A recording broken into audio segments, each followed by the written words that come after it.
스위프트 연산자에 대해서 잠깐 살펴보도록 하겠습니다. 자, 여기 이런 사이트에 가면 잘 나와 있고요.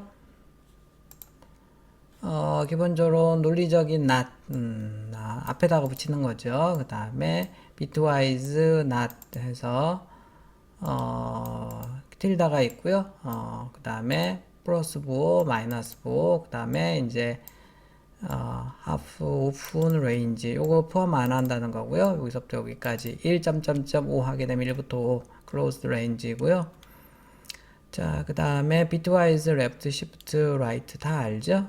그 다음에 이제 여기 보면 precedence가 있고 associativity가 있는데요. precedence는 우선순위라는 거, 위에 있는 게 우선순위가 높다는 거고, associativity는 같은 우선순위가 같은 애들이 결합방향이라고 해서 오른쪽에서 왼쪽이냐, 기본적으로는 다 대부분 이렇게 왼쪽에서 오른쪽인데요. 대입이나 이런 것만 이제 반대로 되는 거죠. 뭐 쭉 있고요.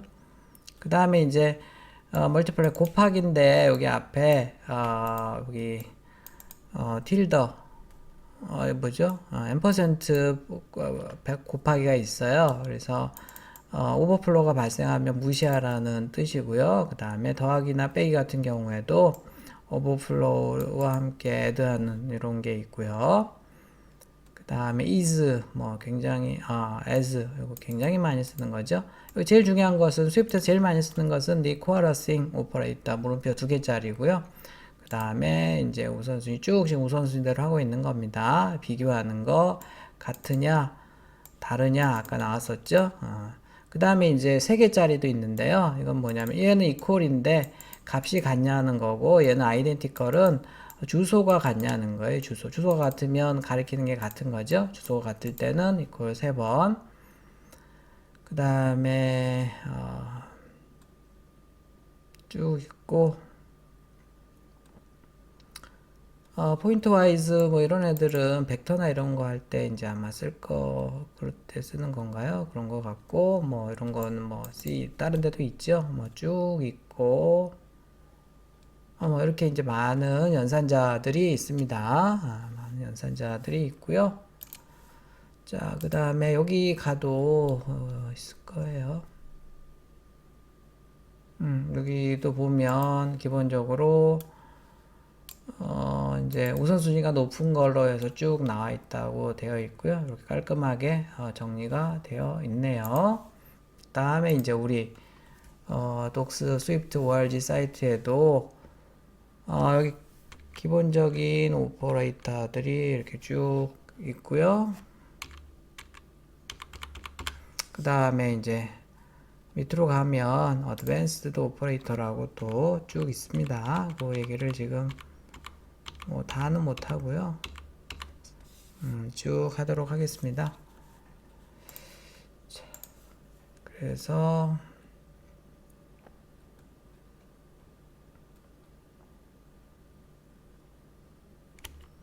자, 기본 할당 연산자라고 해서 대입은 이제 뭐 2개 비연산자, 할당 연산자 대입하는 거고요. 그 다음에 이거 보면 아까도 했지만 예를 들어서 여기 지금 옵셔널 인티저형으로 해서 x가 있고요. y는 10이 들어가 있으면 이제 여기 x에는 처음에 nil이 들어가 있고요. 거기에다가 x에다 10을 넣으면 옵셔널 10이 들어간다고 했습니다. 그 다음에 얘는 그냥 10이고요. 플러스니까 거기에다가 이렇게 더할 수가 있죠.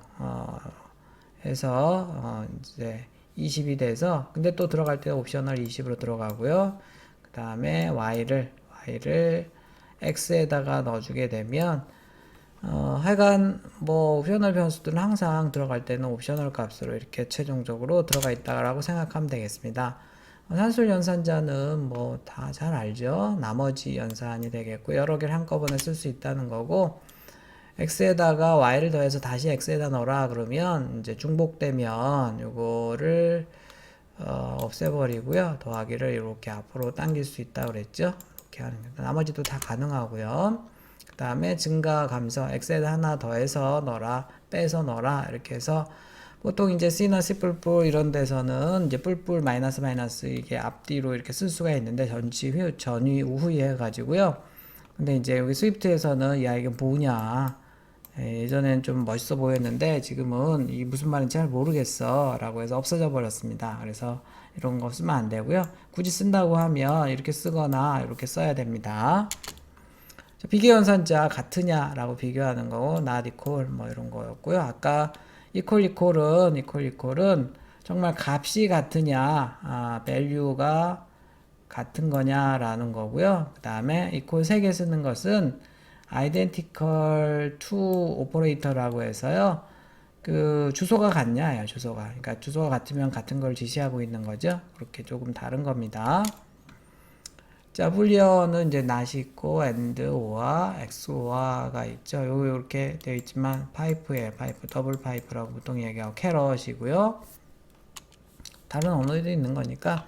자, 범위 연산자 같은 경우에는 범위 연산자는 이제 닫힌 범위는 점점점에서 5에서 8 이런 식이죠. 그러면 5, 6, 7, 8이 되겠고요.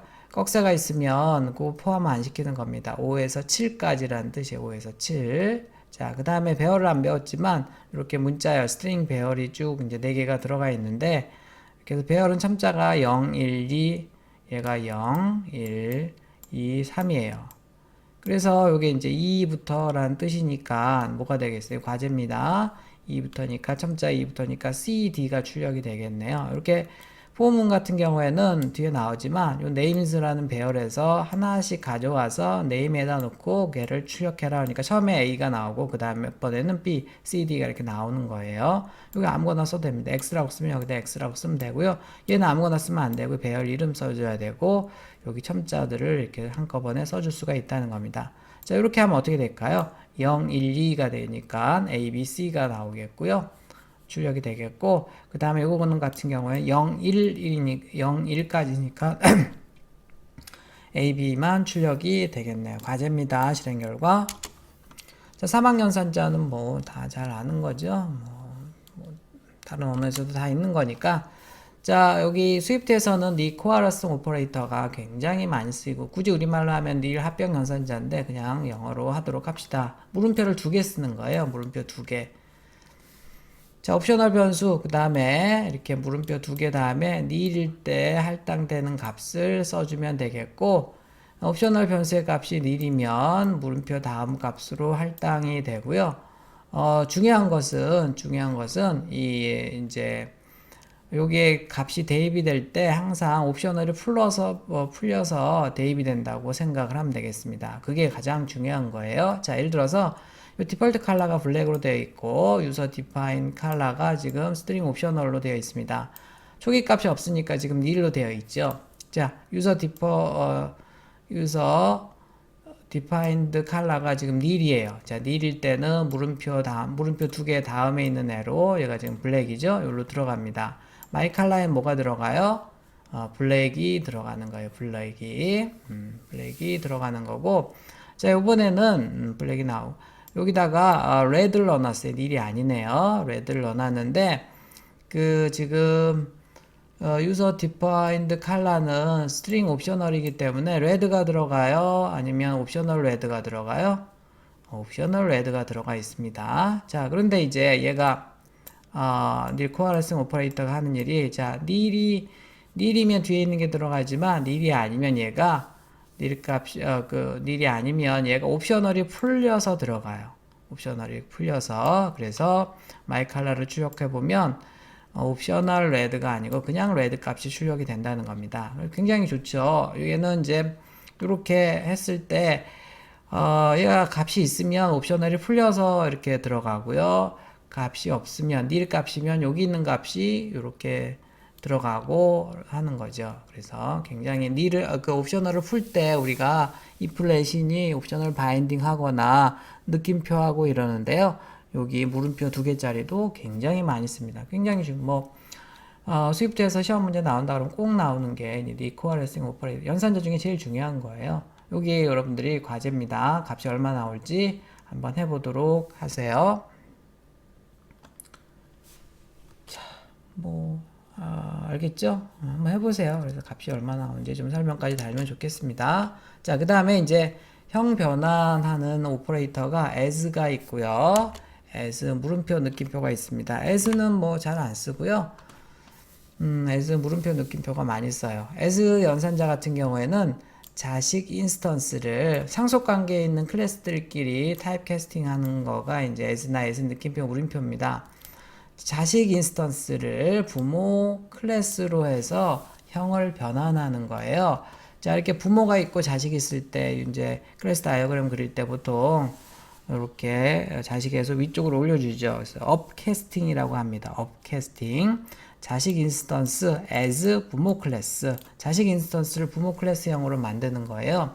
자, 이거 같은 경우에 보면 UI 뷰가 있고 UI 컨트롤이 있고 UI 슬라이더, UI 버튼이 있는데요. UI 버튼이 자식이에요. 사실 일반적으로 자식이 부모 거를 다 물려받고 자기께 더 있기 때문에 더 크죠. 그래서 자식 인스턴스를 부모 클래스로 이렇게 타입 캐스팅 현관화하는 것은 전혀 문제가 없습니다. 그냥 as로 해서 안전한 캐스팅이라고 얘기합니다. 업 캐스팅은. 자, 그런데 이제 문제는 다운 캐스팅이 있어요. 자, 여기 부모 인스턴스를 자식 클래스로 해서 형 변환을 하려고 하면 다운 캐스팅이라고 하는 방향이 다운이죠. 하는데 굉장히 많이 써요. 정말 소스에 보면 너무너무 많이 쓰는데 나중에 이제 앱 만들 때 여러 개의 소스를 가지고 설명을 할 건데, 자, 그러면 이제 장단점이 있어요. 이게 지금 as 느낌표로 해서 할 거나 as 물음표로 할 거냐, 부모 인스턴스를 자식 클래스로 해서 만들려고 하면 이게 캐스팅이 될 수도 있고 안 될 수도 있거든요. 자, 근데 내가 캐스팅이 될 거를 확신한다 그러면 as 느낌표로 해서 다운 캐스팅을 하면 되겠습니다. 강제로 이제 형 변환을 해버리는 거고요. 자, 근데 얘는 장점은 그냥 이제 변환이 되면 그냥 쓰면 되는데 변환이 안 되면 문제는 크래시가 납니다. 앱이 죽어버려요. 그래서 그런 잠재적 위험성을 가지고 있어서 일반적으로는 부모 인스턴스를 자식 클래스로 형 변환할 때는 대부분 as 물음표로 해서 합니다. as 물음표. 자, 항상 이 물음표로 한다는 것은 옵셔널로 결과가 나온다는 얘기예요. 그래서 항상 이게 뭐 다운 캐스팅이 안 됐을 경우에는 nil 값이 리턴이 됩니다. 그러려고 하니까 결과가 결국은 자식 클래스형으로 나오는 게 아니고 옵셔널형으로 나와요. 최종적으로. 그러니까 다시 한번 옵셔널을 풀어서 가지고 놀아야 되는 거고요. 여기 한번 들어가 보세요. 저번 학기에 자세하게 해봤으니까. 자, 그래서 예를 들어 보면 여기가 이제 얘가 부모고 얘가 자식인데 이렇게 부모에서 스크롤 뷰에서 텍스트 뷰로 해서 다운 캐스팅을 하는 겁니다. 느낌표로 할 수도 있고 물음표로 할 수도 있는데 이렇게 이제 강제로 물음표를 해버리면 as 느낌표로 해서 하게 되면 뭐 내가 성공했다 그러면 바로 얘를 가지고 놀면 돼요. 얘를 가지고 놀면 되는데 만약에 형 변환이 안 됐다 그러면 크래시가 나 있기 때문에 이렇게 좀 안전한 방법이 아니고 일반적으로는 이렇게 해서 as 물음표로 해서 이렇게 캐스트를 해요. 이렇게 해서 부모 인스턴스를 자식 클래스로 해서 이렇게 형 변환을 하는데 문제는 이렇게 형 변환을 하게 되면 얘가 이제 옵셔널형이 나온다 그랬죠. 그래서 바인딩을 한번 다시 하는 거예요. 이렇게 if else로 해서 이렇게 써주기 때문에 좀 지저분하다는 거죠. 그렇지만 이제 이게 더 안전한 방법이기 때문에 일반적으로 이런 방법을 많이 쓰고요. 그래서 나중에 이제 여러분들이 앱을 만들 때 굉장히 이런 패턴을 많이 보게 될 겁니다. 그때 다시 한번 얘기를 하도록 할게요.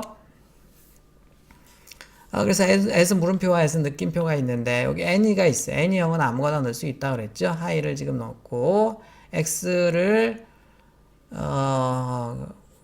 출력해보면 hi가 나올 테고요. 지금은 이제 스트링형이 나오겠죠. 스트링형. 그 다음에 10을 넣었어요. 자, 그러면 이제 x가 인티저형으로 바뀌었겠네요. 인티저형으로 바뀌었겠고, 자, 그 다음에 이제 y를 인티저형에다가 이렇게 인티저형이고요. x를 넣는데 x는 항상 이제 그래서 요게 any형 같은 경우에는요. 이렇게 any가 이제 그